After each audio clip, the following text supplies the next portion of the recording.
Hello everyone and welcome to another episode of the Movie Gage. I'm your host Austin Gage, and this week we're going to be doing a two-parter for Despicable Me 2 and The Heat.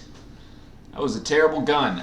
So the reason I'm doing a two-parter for movies that came out a couple weeks ago is because, to be honest, I completely ran out of money. And I can no longer afford to see movies that aren't already in the dollar theater or on college night.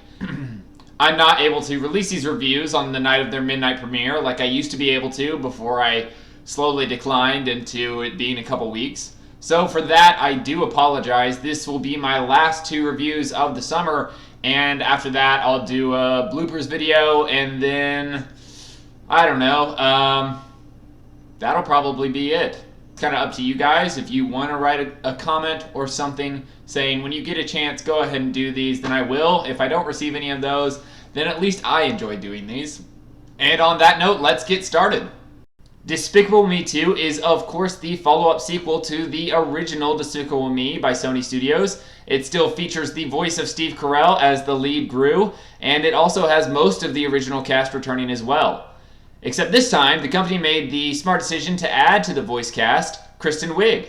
Steve Carell and Kristen Wiig play really well off one another. In my personal opinion, they are two of the best comic actors out there, and it's just amazing to be able to hear their voice exchange dialogue back and forth to one another. It always provides for a laugh, and it's pretty cute in the process. So, as far as the plot for this movie goes, there isn't as much to it as the last one.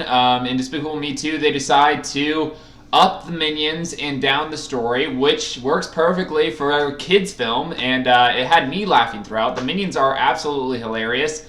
There's so many hijinks that they get into, and then they're just little comic voices of sorry, that was a terrible impersonation, but you get the idea. The whole audience is laughing throughout, and it's just a really cute movie. I know I've already said that word, but it's true. It's cute. Go see it. All in all, I give Despicable Me 2 a 7 out of 10. It's not the best animated movie of all time, but it is charming and it is fun, and you'll have a good time going to see it, so why not go? The next movie I was lucky enough to be able to go see with one of my best friends, Brock Hatton, and his lovable family.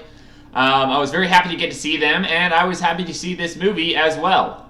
The Heat is from the same director as the guy who did Bridesmaids. For those of you who have not seen Bridesmaids, it's a hilarious and a heartfelt movie with a pretty much entirely female ensemble cast, but it was great. And The Heat is kind of set up in the same fashion. You have a pretty much female ensemble cast starring Sandra Bullock and Jesse McCarthy. They have great chemistry between the two. They just kind of contrast, and that adds for a lot of laugh out loud moments throughout the film. It is a bit crude.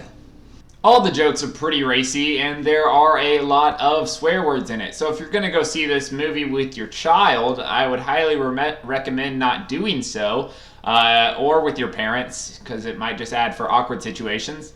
What I would suggest, if you are going to go see it, is to go see it with a group of your college friends that won't judge you for laughing at awful things. But if swear words and some inappropriate conversations don't bother you, then this movie is perfect for you.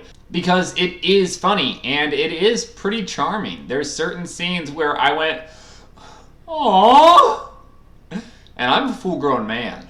So, for The Heat, I have to give it a 6 out of 10. It is probably the funniest live-action movie you'll go see this summer, but it's not the best comedy movie of all time. There's plenty of others that have done buddy cop scenarios before and done it better, and then other movies that have just been more laugh-out-loud funny. But it is a good time, and it's very charming, and it's very funny, and I would recommend going to see it. Thank you all so much for watching. Watch out for the next couple of days in which I will release a bloopers video. I know it's hard to believe, but I don't do all of these in one take. Most of them require editing, and because of that, I typically cut out the bad parts. But you're going to get to see the bad parts, and hopefully it'll be good. So I will see you all whenever next time is. Bye!